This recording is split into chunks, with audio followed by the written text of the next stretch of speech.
Hello friends, welcome back to your channel. ഇന്ന് നമ്മളൊരു അടിപൊളി ക്യാമൽ റോസ്റ്റ് ആണ് ഉണ്ടാക്കാനായിട്ട് പോകുന്നത്. ക്യാമൽ മീറ്റ് വെച്ച് കഴിച്ചിട്ടില്ലാത്തവർക്ക് വേണ്ടി ഞാൻ പറയുകയാണ്, ഒരുപാട് ഗുണങ്ങളുള്ള ഒരു മീറ്റാണിത്. കാരണം ഇതിൽ പ്രോട്ടീൻസ്, വൈറ്റമിൻസ്, മിനറൽസ്, കാർബോഹൈഡ്രേറ്റ്സ് ഇതൊക്കെ ഒരുപാട് അടങ്ങിയിരിക്കുന്നത് കൊണ്ട് തന്നെ ഇത് നമ്മുടെ ഹെൽത്തിന് വളരെ നല്ലതാണ്. സാധാരണ നമുക്ക് എന്തെങ്കിലും കൊളസ്ട്രോളും അങ്ങനെയൊക്കെ ഉള്ളവർ ഒരുപാട് ബീഫും അങ്ങനെയുള്ള കാര്യങ്ങളൊക്കെ അവോയ്ഡ് ചെയ്യാറുണ്ട്. പക്ഷെ അങ്ങനെയുള്ളവർക്കൊക്കെ ക്യാമൽ മീറ്റ് കഴിക്കുന്നത് കൊണ്ട് വേറെ കുഴപ്പമൊന്നുമില്ല. അപ്പോൾ ഇവിടെ 1 കിലോയാണ് മേടിച്ചിട്ടുള്ളത്. 1 കിലോ മീറ്റ് ഇതുപോലെ ചെറിയ പീസായിട്ട് കട്ട് ചെയ്തെടുക്കാം. അപ്പോൾ മീറ്റൊക്കെ കട്ട് ചെയ്ത് കഴുകി റെഡിയാക്കി വെച്ചിട്ടുണ്ട്.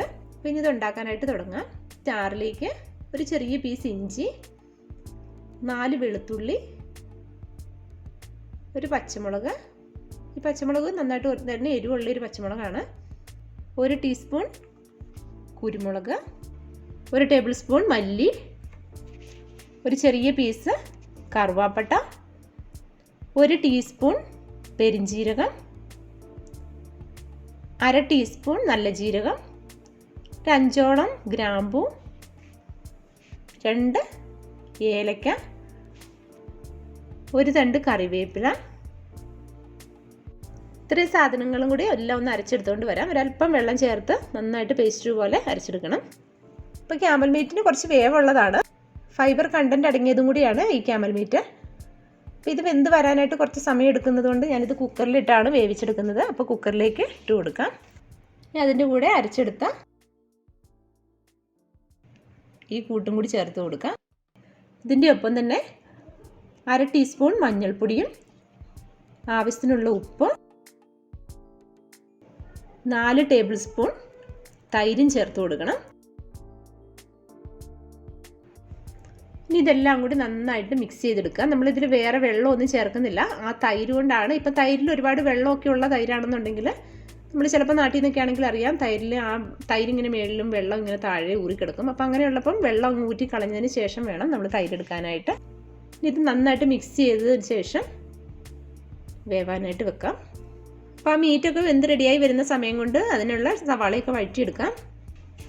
അപ്പോൾ സവാള വഴറ്റാനായിട്ട് വേറൊരു പാത്രത്തിലേക്ക് 3 ടേബിൾ സ്പൂൺ എണ്ണ ഒഴിച്ചു കൊടുക്കാം.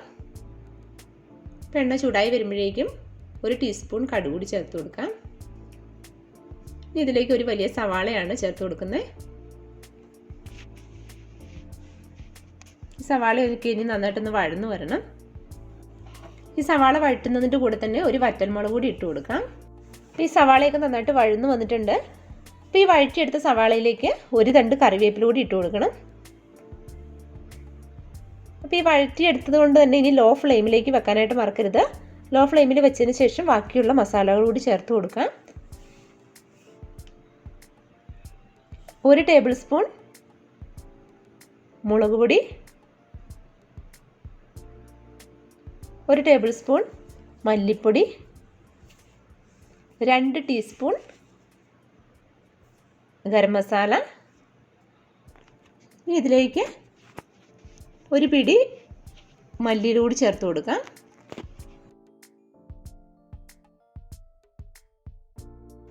ഇതിൻ്റെ ആ മസാലയുടെ ഒരു പച്ചമണമൊക്കെ ഒന്ന് മാറി വരുമ്പോഴേക്കും നമ്മൾ വേവിച്ച് വെച്ചിരിക്കുന്ന മീറ്റിൽ നിന്നും വെള്ളം ഒഴിച്ച് ഒന്ന് തിളപ്പിച്ചെടുക്കാം. ആ മസാലയൊക്കെ ഒന്ന് നന്നായിട്ടൊന്ന് തിളച്ച് വന്ന് കഴിയുമ്പോഴേക്കും ബാക്കിയുള്ള മീറ്റും എല്ലാം കൂടി ഒഴിച്ചു കൊടുക്കാം. അപ്പോൾ ഇതെല്ലാം കൂടി ഒന്ന് മിക്സ് ചെയ്തതിന് ശേഷം ഒരു 5-10 മിനിറ്റ് വരെ ലോ ഫ്ലെയിമിൽ നമുക്ക് വെച്ച് കൊടുക്കാം. കാരണം ആ മസാലയൊക്കെ മീറ്റിലേക്ക് നന്നായിട്ട് പിടിക്കണം. ഒട്ടും ഗ്രേവിയുടെ ആവശ്യമില്ല.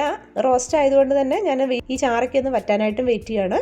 ഇപ്പോൾ കറിയിലെ വെള്ളമൊക്കെ വറ്റി ഏകദേശം പാകമായിട്ടിരിക്കുകയാണ്. ഇനി നമ്മൾ ഫ്ലെയിം ഓഫ് ചെയ്യുന്നതിന് മുൻപായിട്ട് ഇതിലേക്ക് 1 ടേബിൾ സ്പൂൺ കുരുമുളക് പൊടി കൂടി ചേർത്ത് കൊടുക്കണം. അപ്പോൾ നമ്മൾ നേരത്തെ കുരുമുളകൊക്കെ ചേർത്താണ് വെച്ചത്. ഇതാണ് നമ്മൾ ലാസ്റ്റ് അഡീഷണൽ ആയിട്ട് ഈ കുരുമുളക് പൊടി കൂടി ചേർക്കുമ്പോഴാണ് നമുക്ക് ആ കറിക്ക് ആ നല്ലൊരു ടേസ്റ്റ് കിട്ടുന്നത്. ഇനി ആ കുരുമുളക് പൊടിയും കൂടി ചേർത്ത് നന്നായിട്ടൊന്ന് മിക്സ് ചെയ്തതിന് ശേഷം ഫ്ലെയിം ഓഫ് ചെയ്ത് സെർവിങ് പ്ലേറ്റിലേക്ക് മാറ്റാം. അങ്ങനെ നമ്മുടെ ടേസ്റ്റി ആയിട്ടുള്ള ക്യാമൽ റോസ്റ്റ് റെഡിയായി കഴിഞ്ഞു. അപ്പോൾ നമ്മുടെ ടേസ്റ്റി ആയിട്ടുള്ള ക്യാമൽ റോസ്റ്റിൻ്റെ വീഡിയോ നിങ്ങൾക്ക് എല്ലാവർക്കും ഇഷ്ടമായിട്ടുണ്ടല്ലോ അല്ലേ? നല്ല ടേസ്റ്റി ആയിട്ടുള്ള ഒരു കറിയാണിത്. എല്ലാവരും ഇതൊന്ന് ട്രൈ ചെയ്ത് നോക്കണം. ക്യാമൽ മീറ്റ് അവൈലബിൾ ആയിട്ടുള്ളവരൊക്കെ ഇതൊന്ന് ട്രൈ ചെയ്ത് നോക്കണം. ആ മല്ലിയിലയുടെയും അതുപോലെ ആ തൈരിനകത്തൊക്കെ കിടന്ന് വെന്ത് മീറ്റൊക്കെ നല്ല സോഫ്റ്റാണ്, നല്ല ടേസ്റ്റിയുമാണ്. അപ്പോൾ നിങ്ങൾക്ക് ഈ വീഡിയോ ഇഷ്ടമായിട്ടുണ്ടെങ്കിൽ ലൈക്ക് ചെയ്യുക, ഷെയർ ചെയ്യുക, അതുപോലെ തന്നെ കമൻറ്റുകളും അറിയിക്കുക. അടുത്തൊരു വീഡിയോയുമായി ഉടനെ കാണാം. Thank you for watching.